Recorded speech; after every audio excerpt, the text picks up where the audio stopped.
हरे कृष्णा। जन्मय जी आगे बोलते हैं कि यदि कश्यप जी के आ जाने से उनके मंत्रों द्वारा तक्षक का विष नष्ट कर दिया जाता तो निश्चय ही मेरे पिताजी बच जाते। परंतु उस पापात्मा नीच सर्प ने अपने मन में ये सोचा होगा कि यदि मेरे डसे हुए राजा को ब्राह्मण जिला देंगे तो लोग कहेंगे कि तक्षक का विष भी विफल हो गया, नष्ट हो गया। इस प्रकार तक्षक लोक में उपहास का पात्र बन जाएगा। अवश्य ही ऐसा सोचकर उसने ब्राह्मण को धन देकर संतुष्ट किया था। अच्छा, भविष्य में प्रयत्नपूर्वक कोई ना कोई उपाय करके तक्षक को इसके लिए दंड तो मैं जरूर दूंगा। परंतु एक बात मैं सुनना चाहता हूँ। नागराज तक्षक और कश्यप ब्राह्मण का वह संवाद जो निर्जन मन में हुआ होगा, वह सब वृतांत किसने देखा, कैसे देखा, कहाँ सुना, किसने सुना? आप लोगों को ये बातें कैसे पता चली? यह सब सुनकर मैं सर्पों के नाश का विचार करूंगा। मंत्री बोले, राजन सुनो, विप्रवर कश्यप और नागराज तक्षक का मार्ग में एक दूसरे के साथ जो समागम हुआ था, उसका समाचार जिसने और जिस प्रकार हमारे सामने बताया है, उसका वर्णन मैं करता हूँ। भोपाल, उस वृक्ष पर पहले से ही कोई भी मनुष्य लकड़ी लेने के लिए सूखी डाली खोजता हुआ चढ़ गया था। तक्षक, नाग और ब्राह्मण दोनों ही ये बात नहीं जानते थे कि इस वृक्ष पर कोई दूसरा मनुष्य भी है। राजन, तक्षक के काटने पर उस वृक्ष के साथ ही वह मनुष्य भी जलकर भस्म हो गया था। परंतु राजेंद्र, ब्राह्मण के प्रभाव से भी वह वृक्ष जब जी उठा, नरश्रेष्ठ, उस मनुष्य ने आकर हम लोगों से तक्षक और ब्राह्मण की घटना सुनाई और सब कुछ सत्य सत्य हमें बताया। राजन, इस प्रकार हमने जो कुछ सुना और देखा वो सब तुम्हें कह सुनाया है। यह सुनकर अब तुम्हें जैसा उचित जान पड़ता है तुम वैसा करो। उग्र शर्मा जी आगे बताते हैं, मंत्रियों की बात सुनकर राजा जनमेजय दुख से आतुर और संतप्त हो उठे। कुपित होकर हाथ से हाथ मलने लगे। वे बारंबार लंबी और गहरी सांस छोड़ने लगे।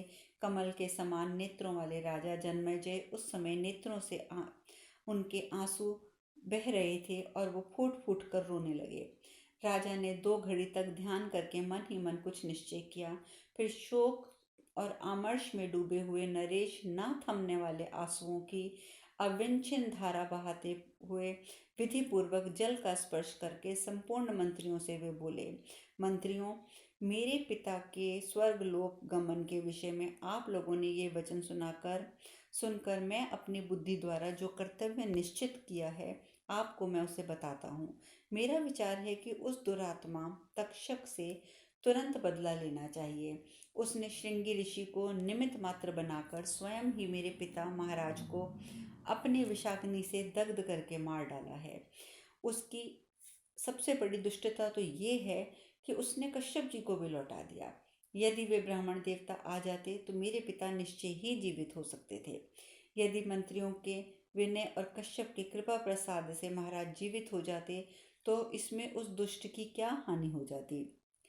वो कहीं भी परास्त ना होते थे। ऐसे मेरे पिता द्वारा राजा परीक्षित को जीवित करने की इच्छा से द्विजश्रेष्ठ कश्यप जी वहां पहुंचे थे, किंतु तक्षक ने मोहवश उन्हें रोक दिया। दुरात्मा तक्षक का यह सबसे बड़ा अपराध है कि उसने ब्राह्मण देव को इसलिए धन दिया कि वे महाराज को दोबारा जिंदा ना कर दें। इसलिए मैं महर्षि उत्तंक का अपना और आप सब लोगों का अत्यंत प्रिय करने के लिए पिता के वैर का बदला अवश्य लूंगा। इस प्रकार 50वां अध्याय पूर्ण हुआ। उग्रशव जी आगे बताते हैं, शौनक, श्रीमान राजा जन्मेजय ने जब ऐसा कहा तब उसके मंत्रियों ने भी उस बात का समर्थन किया। तत्पश्चात राजा सर्प यज्ञ करने की प्रतिज्ञा लेकर आरूढ़ हो गए। ब्राह्मण संपूर्ण वसुधा के स्वामी भरतवंशियों में श्रेष्ठ परीक्षित कुमार राजा जन्मेजय ने उस समय पुरोहित और ऋत्विजों को बुलाकर कार्य सिद्ध करने वाली बात कही। वे बोले, ब्राह्मणों, जिस दुरात्मा तक्षक ने मेरे पिता की हत्या की है उससे मैं उसी प्रकार बदला लेना चाहता हूँ, जिसके लिए मुझे क्या करना चाहिए आप लोग बताएं।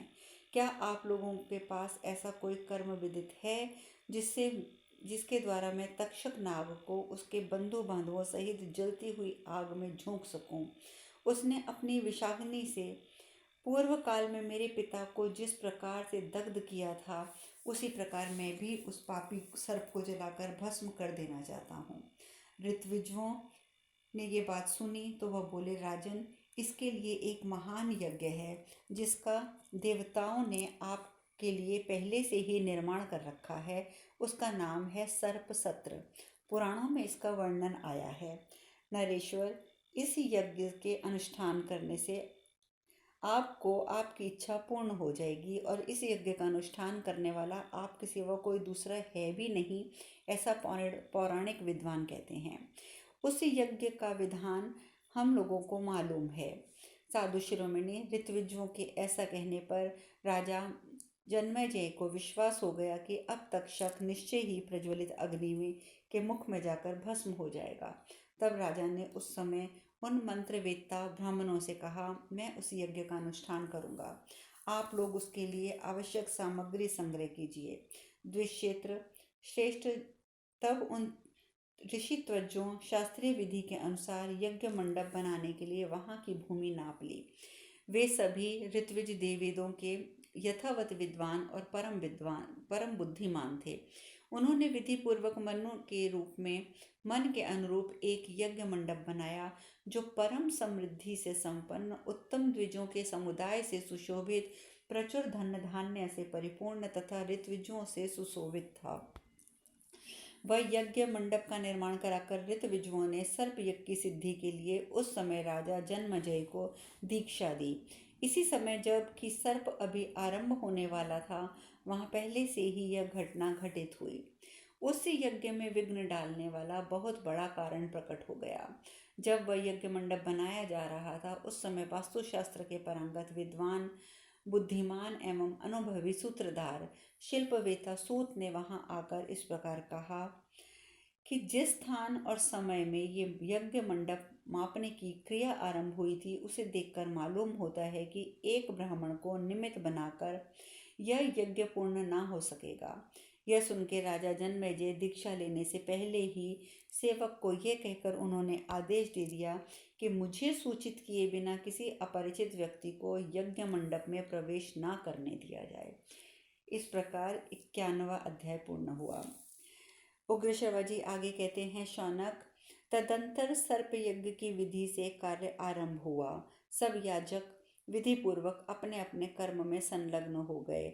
सबकी आंखें धुएं से लाल हो रही थी। वे सभी ऋत्विज काले वस्त्र पहनकर मंत्रोच्चारण पूर्वक प्रज्वलित अग्नि को होम करने लगे। वे समस्त सर्पों के हृदय में कपकपी पैदा करते हुए उनका नाम ले लेकर उन सबों को यहाँ पर आग के मुख में होम करने लगे। तत्पश्चात सर्पगण फड़फड़ाते तड़फड़ाते और दीन स्वर में एक दूसरे को पुकारते हुए प्रज्वलित अग्नि में टपाटप गिरने लगे। वे उछलने, लंबी लंबी सांसें लेते, पूंछ और फनों से एक दूसरे को लपेटते हुए धधकती आग के भीतर अधिकाधिक संख्या में वे गिरने लगे। सफ़ेद, काले, नीले, बूढ़े, बच्चे सभी प्रकार के सर्व विविध प्रकार से चित्कार करते हुए जलती आग में विवश होकर गिर रहे थे। कोई 1 कोस लंबे थे, कोई 4 कोस, और कहीं कहीं की लंबाई तो केवल गाय के कान के बराबर थी। अग्निहोत्रियों में श्रेष्ठ शौनक, वे छोटे बड़े सभी सर्प वेग से आग की ज्वाला में निरंतर आहुति बन रहे थे। इस प्रकार लाखों करोड़ों अरबों सर्पों का विनाश होकर सभी सर्प नष्ट हो गए। कुछ सर्पों की आकृति घोड़े के समान थी, कुछ की हाथी की सूंड के सदृश। कितनी ही विशालकाय महाबली नाग मतवाले गजराजों को मात कर रहे थे। भयंकर विष वाले छोटे छोटे अनेक रंग के बहुसंख्यक सर्प, जो देखने में भयानक, परिघट के समान मोटे, अकारण ही डस लेने वाले और अत्यंत शक्तिशाली थे, अपनी माता के शाप से पीड़ित होकर स्वयं ही आग में पड़े जा रहे थे। इस प्रकार 92वां अध्याय पूर्ण हुआ। शौनक जी कहते हैं, सूत नंदन जी, पांडव वंशी बुद्धिमान राजा जन्मेजय ने उस सर्प यज्ञ में कौन कौन से महर्षि जो थे वो ऋत्विज बने थे।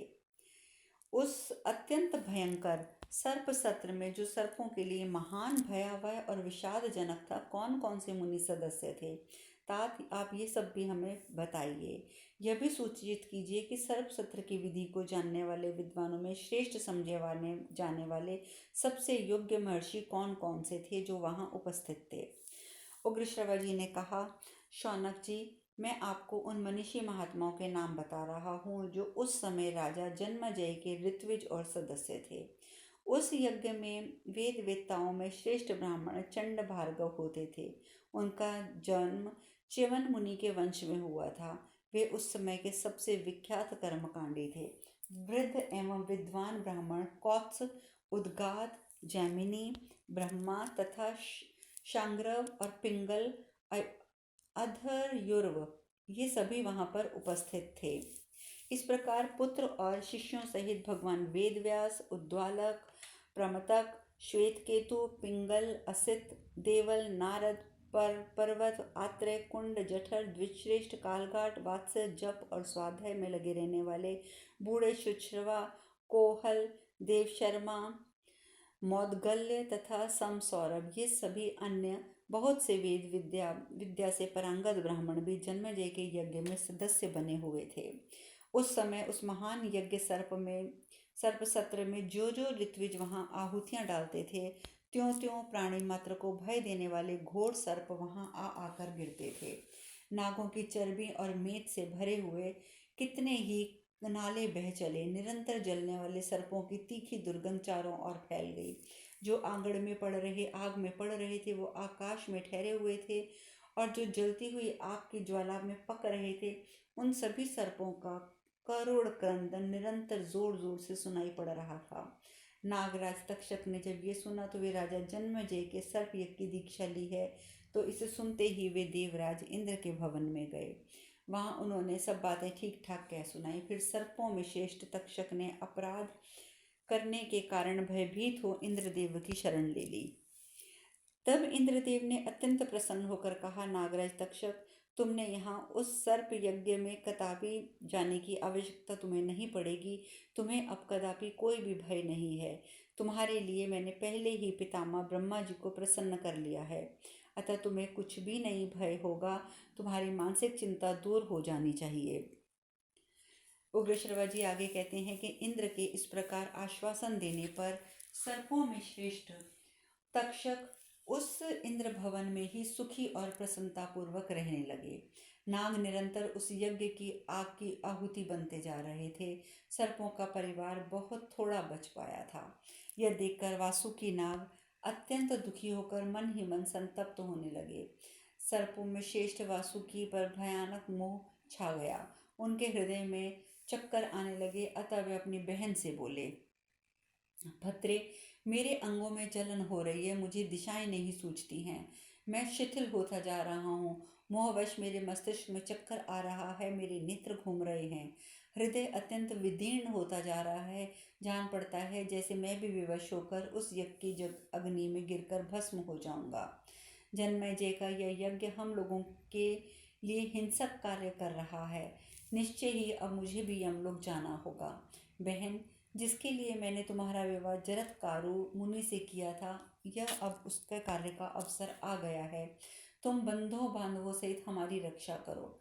श्रेष्ठ नागकन्या, पूर्व काल में साक्षात ब्रह्मा जी ने मुझसे कहा था कि आस्तिक ही उस यज्ञ को बंद करा सकता है। अतः वस्ते आज तुम बंधु बांधवों सहित मेरे जीवन को संकट से छुड़ाने के लिए वेद वेत्ताओं के में श्रेष्ठ अपने पुत्र आस्तिक से कहो। वह बालक होने पर भी वृद्ध पुरुषों के लिए भी आदरणीय है। इस प्रकार से 53वां अध्याय पूर्ण हुआ। आगे उग्रश्रवा जी कहते हैं, तब नाग कन्या जगतकारु ने नागराज वासुकी के कथानुसार अपने पुत्र को बुलाया और वह इस प्रकार बोली, बेटा, मेरे भैया ने एक निमित्त को लेकर तुम्हारे पिता के साथ मेरा विवाह किया था। अब उसकी पूर्ति का उपयुक्त अवसर आ गया है, अतः तुम अब यथापूर्वक उस उद्देश्य की पूर्ति करो। आस्तिक ने पूछा, माँ, मामा जी ने किस निमित्त के लिए पिताजी के साथ तुम्हारा विवाह किया था? मुझे वह सब ठीक ठीक बताओ। उसे सुनकर ही मैं उसकी सिद्धि के लिए प्रयत्न करूंगा। उग्रश्रवा जी कहते हैं कि तदंतर अपने भाई बंधुओं के हित में चाहने वाली नाग कन्या की नागराज की बहन जरत्कारु ने शांतिचित होकर आस्तिक से सब कुछ बताया।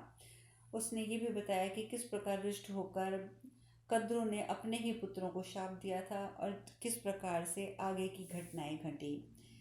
अश्वों में राजा जो उच्च शवा है उसके रंग को लेकर किस प्रकार से विंता और कद्रु में बाजी लगी और किस प्रकार से आगे जो जो घटनाएं घटी वह सब कुछ उसने बताई। उसने कहा, आगे वह बोली, तात मेरे भाई वासुकी ने भी उस समय पितामह की बात सुन ली थी। फिर अमृत मंथन का कार्य हो जाने पर देवताओं की शरण में गए। देवता लोग मेरे भाई की सहायता से उत्तम अमृत पाकर अपना मनोरथ सिद्ध कर चुके हैं।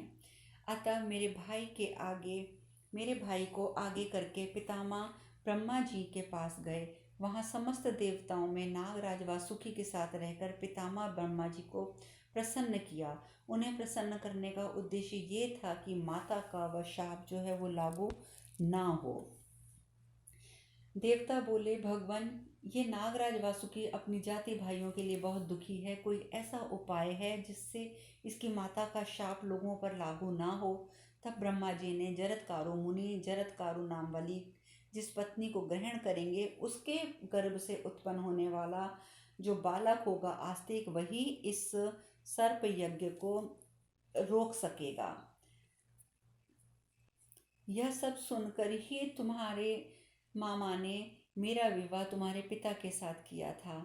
जिस उद्देश्य को लेकर तुम्हारे बुद्धिमान पिता की मैंने सदा सेवा की है, मैं उसे व्यर्थ नहीं जाने देना चाहती। इसलिए बेटा, सर्पों के इस संकट से बचाने के लिए तुम क्या उचित समझते हो वो कहो।